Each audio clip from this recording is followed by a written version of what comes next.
Number तुम केला number तुम छाकंदे तू नंबर तुम छाकंदे तू छाक ही जो तो जमोले तो बात गोतो थी वजे तेडा छाडी ने बिस्मिल्लाह बिस्मिल्लाह वडी हवा आया ने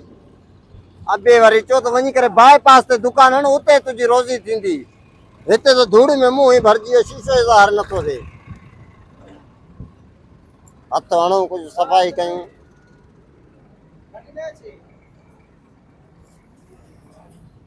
मामा अस्सलाम वालेकुम। वालेकुम सलाम मामा सारा गंढेरी घणे चाहिए? गंढेरी 100 रुपयो ए आधा किलो तोर।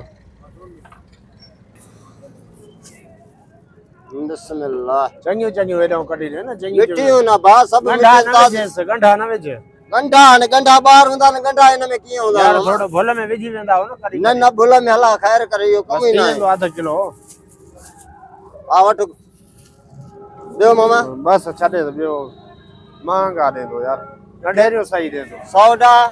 ना 100 तो चाहिए पेरियो 150 चाहिए मामा 100 डा छाडे दो बस। हां बेओ सजे वतो तो फ्रूट ब केला छड़ो खुटंदा के मासी वारन के बुधाए तो सजे पाड़े के बुधाए तो ना हां नारंगी भी वतव जैतून भी वतव गंढेरियूं मंडेरियूं सब वतव हां मन दिसे तो को ये घुमरी बस मां केला वती दो जा ठीक है कार ते आयो केला वती दो जा अब केला तो दे ओह नो हां हां ना केला ताजा था हां केला चंगा थी ना बा हां सही ताजा ने बिल्कुल ताजा ने केला सही सही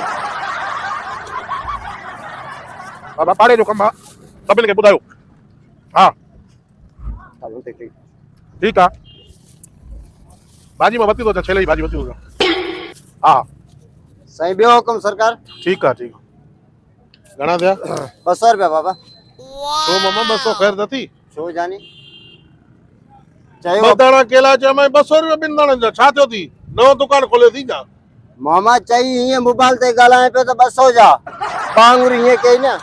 200 जा न चा मैं चाचा हर बरो अच्छी डाड़ी थी मां तो ये चो 200 जा मां तो ये क्यों ना हाने कार ते आयो हां बियो सब फ्रूट वठी आ ओ मासी वारन के बुधायो तो नानी वारन के बुधायो तो वर्दे बदाना कोई शकी थी नंढड़े जो पेट खराब आ उन जे लाए बदाना वर्दुम बाकी फ्रूट सजो वठी विया खत्मे जो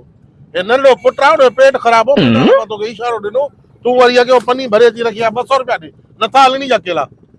केला तो हलेंदार तू गाल एड़ी करे पेन मौजू एड़ो हले पेन मासी वारन के बुधायो तो पाड़े जो कमा है या होवा वरी उन हिसाब सा तू चाहे हिये त बियो सब फ्रूट वठी आओ जैतून वगैरह मां इंजे करे चयो न मामा बाबा मां बदाना चा मां ए मां 200 जा छा कंदम बाबा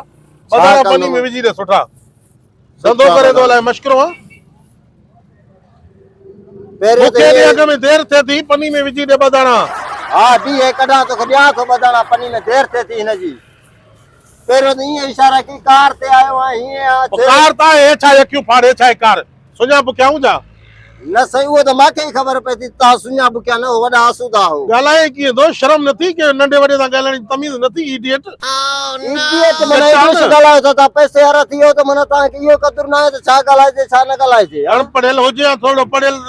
तो तू ते फ्रूट खपाया तो नौकरी हो जाया अनपढ़ेरो कम के आन त बूट लाए निड़ वठा ख्याल सा बूट ख्याल सा पादरा ना जा अच्छी डाली जो ख्याल ख्याल मुझे ऐसी जी खबर थी मैं केरा मां खबर है तू केरा रात पाटा में जो काटल कपड़ा पाए घूमतो बस वडी गाल करे सजे कार ते घूमे तो बस हुंते के जो ड्राइवर अच्छा कई वडेरे जो चिमटो हुंदे बियो अच्छा आए वट 30 रुपया देती न वरदुम वाओ एतरो मतो उड़ाई कला ना असा जा बेस्ताऊ जा तूड़े असा जी बेस्ती जो करे ना कला को जा तू मतो उड़ाई तो छो मां चा तू नौकर हां चा ओ मां तो के चो तो बदाना दे तू 200 या पनी में विदा उहे विदम उहे मोटा है मने ओ ये गालाए छातो के जो वाठो हिया पाठा मेड़ी दो ये कदो तो जे दर्द होजी कदी पाठा मेड़ा जा मुझे दर्द साजे काईंदे ये जो तो जंबोले तो बात गोतो थी वजे ट्रेडा छडी ने गाले के नंबर तुम केला नंबर तुम छा कंदे तू नंबर तुम छा कंदे तू नंबर तुम अरे ये तो सही न वने काढे तो हां वने काढे तो तू